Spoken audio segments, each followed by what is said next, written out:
The door to my dorm room creaked open at 2 a.m., and there stood Kira, my best friend since freshman orientation, her eyes red-rimmed and desperate.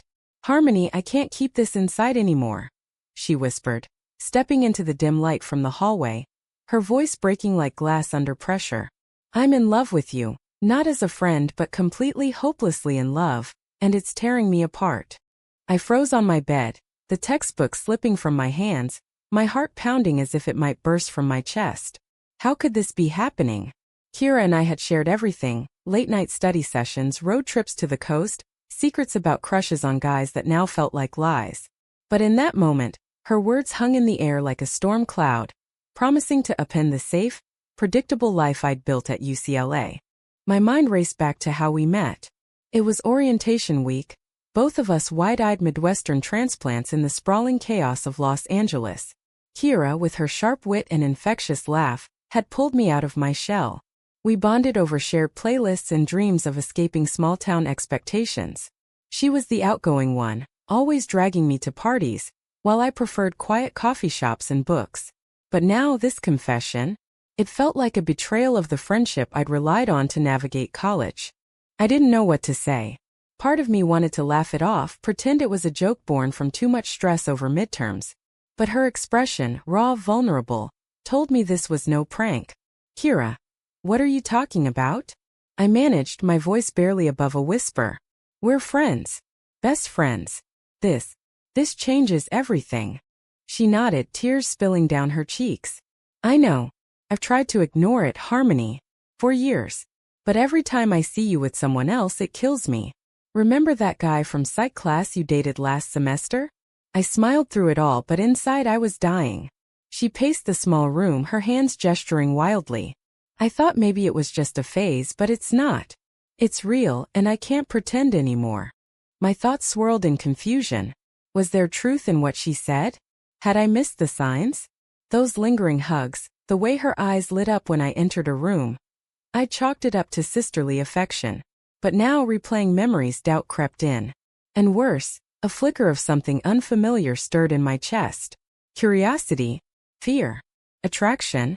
I pushed it down, focusing on the immediate crisis. "Kira, sit down," I said, patting the bed beside me. She hesitated, then complied, her shoulder brushing mine, sending an unexpected jolt through me. "How long have you felt this way?" I asked, needing to understand, to buy time to process. "Since sophomore year," she admitted, staring at her hands.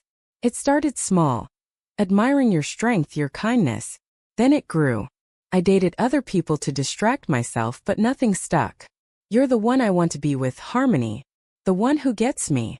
I swallowed hard, the room feeling smaller, the air thicker. What did this mean for us? For me? I'd always identified as straight, dreamed of a traditional future. Marriage, kids, the white picket fence my parents drilled into me. But Kira's words challenged that narrative, forcing me to confront parts of myself I'd never examined. We talked until dawn, her pouring out her heart, me listening in stunned silence. She spoke of the internal war she'd waged, the fear of rejection, the shame from her conservative family's influence. Her parents, devout Catholics from Ohio, would never accept this. "If they knew," she said, her voice trembling, "they'd disown me. But I can't live a lie anymore." As the sun rose, painting the room in soft gold, I realized my own turmoil. I cared for Kira deeply, more than I'd admitted. But was it love? Romantic love? The thought terrified me. What if I explored this and it destroyed our friendship? What if it awakened something in me that society, my family, would condemn? By morning, we'd agreed to take it slow, to see where this led without labels. But inside, I was a storm of emotions, excitement mixed with dread. This confession wasn't just about her. It was pulling me into uncharted territory, where every step could lead to heartbreak. Over the next weeks, our dynamic shifted subtly at first. Stolen glances in class, fingers brushing during walks across campus. I found myself analyzing every interaction, questioning my feelings. Was the warmth in my stomach butterflies or anxiety? Kira was patient, giving me space, but her eyes held a quiet hope that weighed on me. One evening, as we studied in the library, she reached across the table, her hand covering mine. "Harmony, if this is too much, we can go back," she said softly. But I didn't pull away. Instead, I squeezed her hand, a silent acknowledgement that maybe, just maybe, I felt it too. Yet doubt gnawed at me.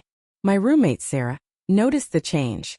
"You two seem closer than ever," she commented one night. I brushed it off, but inside I worried. What if word got out? UCLA was progressive, but not everyone was accepting. And my family back in Illinois, my mom with her church groups, my dad with his traditional values, they'd be devastated. As days turned to weeks, the tension built. We shared our first kiss in the privacy of my dorm, tentative and sweet, igniting a spark I couldn't deny. But with it came guilt. Was I leading her on? Was this right? The internal conflict raged, each decision feeling like a step toward an unknown abyss. Kiera strugles mirored mine. She confided in me about sleepless nights, imagining her parents' reaction. "They expect me to marry a nice guy, have grandkids," she said. "This would break them." Her words echoed my fears, amplifying the pressure. We navigated this new reality carefully, but cracks appeared. A mutual friend, Alex, joked about our couple vibes, and panic set in. What if this spread? The fear of exposure loomed, a constant shadow. By the end of the month, I was exhausted from the secrecy. "Kira, we need to talk," I said one night, my heart heavy. She looked at me, fear in her eyes, knowing the conversation could change everything again. Kira sat across from me on the worn couch in her off-campus apartment, the city lights of Los Angeles flickering through the window like distant stars mocking our turmoil. "What is it, Harmony?"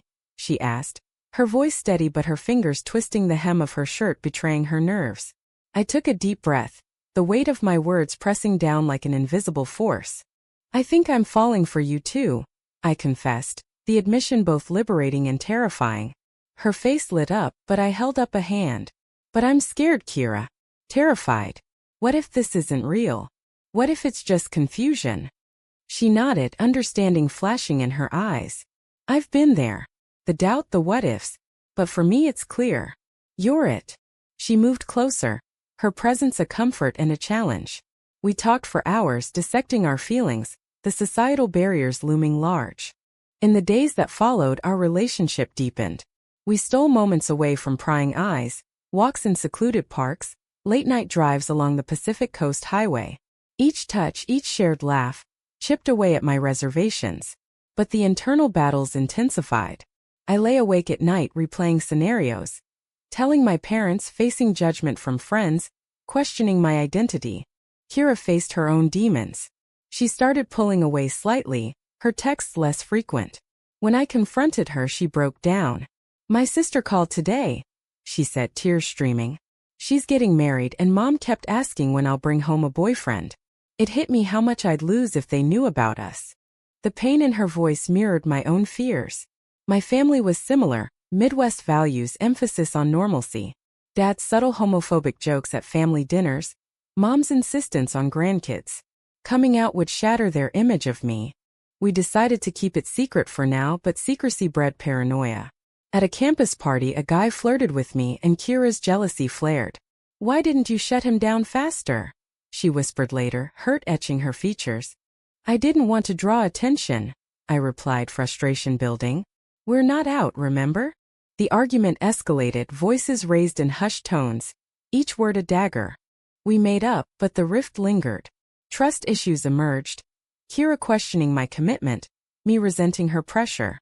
The drama unfolded in waves, each confrontation revealing deeper wounds. One afternoon in a coffee shop, we met a mutual acquaintance, Lena, who was openly gay. She shared her story of coming out, the freedom it brought despite the losses. "It's worth it," she said. Her words planted seeds of doubt in our secrecy. Inspired, Kira suggested we attend a LGBTQ+ support group on campus. I hesitated, fear gripping me. What if someone sees us? But she persisted, and I relented. The meeting was eye-opening, stories of struggle and triumph. A woman spoke of losing her family but gaining authenticity. It resonated, stirring my resolve. But leaving, I spotted a friend from my sorority. Panic surged. Did she recognize us? That night, the fear consumed me. "We can't do this, Kira," I said, pacing. "It's too risky." She argued, passion in her voice. "Hiding is killing us. We deserve to be real." The conflict peaked when Kira's phone rang, her mom. She answered, forcing cheerfulness, lying about a study date with a guy. Hanging up, she crumpled. I hate this, she sobbed. The lies, the pretending. I held her, but inside resentment brewed. Why did she push for more when the stakes were so high? My own calls home were torturous, dodging questions about dating. As weeks passed, the tension mounted. We balanced on a knife's edge, love clashing with fear. Then a turning point. Kira received an invitation to her sister's wedding. I want you there, she said. As my date. My heart stopped. We can't. Not yet. Her face fell, betrayal in her eyes. When, Harmony? When will you choose us over fear? The question hung, unanswered, as silence enveloped us. I knew a decision loomed, one that could save or destroy us. The argument that followed was brutal. Words flew like weapons, accusations of cowardice, of selfishness. You're ashamed of me, Kira cried. Of us. I'm not, I protested, but doubt crept in. Was I? The thought shamed me. We parted angry, the first night apart in months. Alone I confronted my truths. I loved Kira, but the cost, family, friends, self-image, daunted me. Was love worth the sacrifice? Kira texted the next day. We need space. The word stung, a preview of loss. In the void I reflected. Memories flooded. Our laughter, her support during my parents' divorce scare. She was my anchor. But anchors could drown you if chains were too tight. Reconnecting, we vowed to communicate better. But underlying issues festered. Society's gaze felt omnipresent, subtle stares, whispered comments.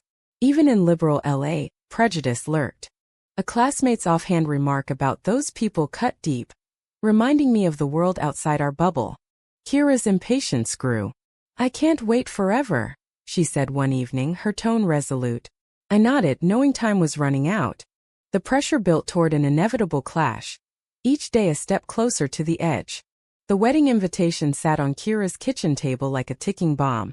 Her sister's elegant script mocking our hidden life. If I go alone, it'll be more lies, Kira said, her eyes pleading. Come with me, Harmony. Let's start being honest. I shook my head, panic rising. To Ohio? With your family. They'd see right through us. The thought of facing her conservative relatives, pretending to be just friends while our touches betrayed us, was unbearable. She sighed, frustration evident. Then when? We're living in shadows. I love you, but this secrecy is suffocating. Her words hit home, echoing my inner turmoil. I wanted freedom too, but fear paralyzed me. We compromised, I'd think about it. But as the date approached, tension escalated. Kira grew distant, burying herself in work. I noticed her talking more with Lena, the support group friend, and jealousy flared. Was she seeking solace elsewhere? Confronting her, accusations flew. Are you pulling away because of her? I demanded. She denied it, but doubt seeded. Meanwhile, my own family pressures mounted. Mom called, excited about a family reunion. Bring a nice boy, she teased. The lie slipped easily. Maybe, but guilt gnawed. At the reunion I went alone, the facade cracking. Cousins asked about dating and I evaded. Aunt Karen's story of a confused niece who chose the wrong path chilled me. Was that my future? Returning to LA, I confided in Kira. They'd never accept us. She held me, but her embrace felt strained. We can't let them dictate our lives, she urged. The breaking point came when Kira's mom visited unexpectedly. We scrambled to hide evidence, photos, clothes. During dinner, her mom's questions about boyfriends probed. Kira deflected, but the strain showed. After Kira exploded, I can't do this anymore. The hiding, the fear, it's not living. Tears flowed. If you can't commit to us publicly, maybe we shouldn't be together. Her ultimatum struck like lightning. You'd end us over this? I cried. It's not that simple. We argued fiercely, old wounds reopening. She accused me of indecision. I called her reckless. The fight ended in silence, each retreating to corners. Days later, Kira apologized, but damage lingered. Trust eroded, replaced by suspicion. Society's weight pressed harder. A news story about a hate crime against a lesbian couple shook us. This could be us, Kira whispered. Fear mingled with resolve. I attended another support group alone, seeking clarity. Stories of rejection resonated, but so did tales of acceptance. One woman said, "The pain of hiding is worse than the pain of truth." Inspired, I planned to tell a close friend, Sarah. But when I did, her reaction stunned. "You're gay." Shock turned to awkward support, but the distance grew. Our hangouts lessened. The loss previewed greater ones. Kira faced similar. A coworker distanced after overhearing a call. As the wedding neared, Kira decided to go alone. "I'll tell them eventually," she said, but her eyes held resignation. I felt like a coward watching her pack. "Wait," I said impulsively. "I'll come, as your friend." It was a half measure, but she accepted. The flight to Ohio was tense, our hands brushing secretly. At the airport, her family greeted us warmly, oblivious. But the charade grated. During rehearsals, Kira's ex-boyfriend, Mark, appeared, invited by her sister. His presence stirred old jealousies. He flirted with Kira, ignorant of us. Watching them laugh, insecurity boiled. "Why didn't you tell him to back off?" I hissed later. "He's just friendly," she replied, irritated. The argument reignited, voices low in the guest room. The wedding day dawned bright, but our mood darkened. As vows were exchanged, I envied their openness. Kira's hand found mine under the table, a risky comfort. That night at the reception, alcohol loosened tongues. Mark cornered Kira, reminiscing. I intervened, possessiveness showing. Her mom noticed. "You two are so close," she commented innocently. Panic surged. Back in the hotel, Kira confronted me. "Your jealousy is showing. If we're not real, why act like it?" "Because I love you," I admitted, breaking. "But I'm scared of losing everything." She softened. "Me too. But losing you scares me more." We reconciled physically. Hugs, tears, but emotionally the divide widened. Returning to LA, the trip highlighted our impasse. Kira pushed for coming out. I resisted. A major conflict arose when I received a job offer in New York. Prestigious but far. "Take it," Kira said bitterly. "Maybe distance will clarify." Her words hurt, implying separation. "Is that what you want?" I asked. "No," she cried. "I want you, all of you." The decision loomed, forcing a choice. Love or safety? The job offer email glowed on my screen. A beacon of opportunity amid our chaos. "Harmony, this could be your future," my advisor had said. But accepting meant leaving Kira. Our fragile bond stretched across coasts. I showed her the email, hoping for support. Instead, her face hardened. "So you're considering it?" Accusation laced her tone. "It's a great chance," I defended. "We could make long-distance work." She laughed bitterly. "With our issues, we'd crumble." The truth stung. The argument escalated, revealing deeper rifts. "You're running away," she accused. "From us, from yourself." "Maybe I am," I shot back. "Because pushing me to come out isn't fair." We hurled hurts, each word a betrayal. "I thought you loved me," she sobbed. I insisted. "But love shouldn't demand sacrifice." She stormed out, leaving me in silence. Alone, regret flooded. Had I pushed too far? Days passed in Cold War. Texts went unanswered, classes avoided. The void ached, highlighting her importance. Then a shocking discovery. Scrolling social media, I saw Kira with Lena at a bar, arms linked, smiling. Jealousy raged. Was this revenge? Confronting her, she denied romance. "Lena's a friend. She's out unafraid, unlike some." The jab landed. "So you're replacing me?" "No," she said wearily. "But I need support you won't give." The revelation crushed. Our love, once pure, now tainted by resentment. Family interference worsened. My dad called, sensing distress. "What's wrong, kiddo?" I nearly confessed but choked. Kira sighed. Her mom pried via text, suspecting something. "Are you okay? You seemed off at the wedding." Pressure mounted, cracking our foundation. In desperation, I suggested therapy. Kira agreed, but sessions unearthed painful truths. The counselor probed. "What do you fear most?" "Losing my family," I admitted. "Losing myself," Kira said. Insights helped but didn't heal. Post-session, we walked in silence, hands apart. A betrayal unfolded when Sarah, my confidant, gossiped. Word spread, whispers in halls, stares in class. Is it true about you and Kira? Panic engulfed. I denied, but damage done. Kira furious. You told her? Without me. It slipped. I lied, but trust shattered. She pulled back further, spending time with LGBTQ plus friends. I felt excluded, abandoned. The climax hit when Kira's parents visited again. Unprepared, we faked normalcy. But during dinner, her dad joked about those liberals in California turning kids gay. Kira snapped. Dad, that's offensive. Tension rose. Later, alone, she vented. I can't hide anymore. I'm telling them. Don't, I begged. Not now. But she was resolute. With or without you.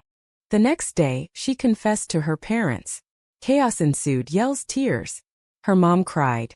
How could you? Dad stormed out. Kira called me sobbing. They disowned me. Said don't come home.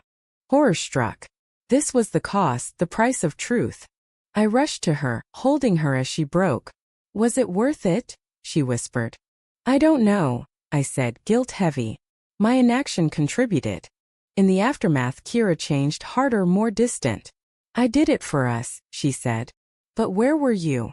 Shame consumed me. I had let fear win, betraying her. We tried salvaging, but wounds festered. Arguments became frequent. Love overshadowed by pain. One night in tears, Kira said, maybe we need to end this. The damage is too much. Heartbreaking, I agreed. Perhaps. The separation loomed, a painful choice. But in the quiet, I reflected. Was hiding better than this agony? As we parted ways, uncertainty lingered. The job in New York called a escape hatch. But leaving meant abandoning hope. The decision tore at me. Weeks after the breakup, the emptiness was a constant companion, echoing in every quiet moment.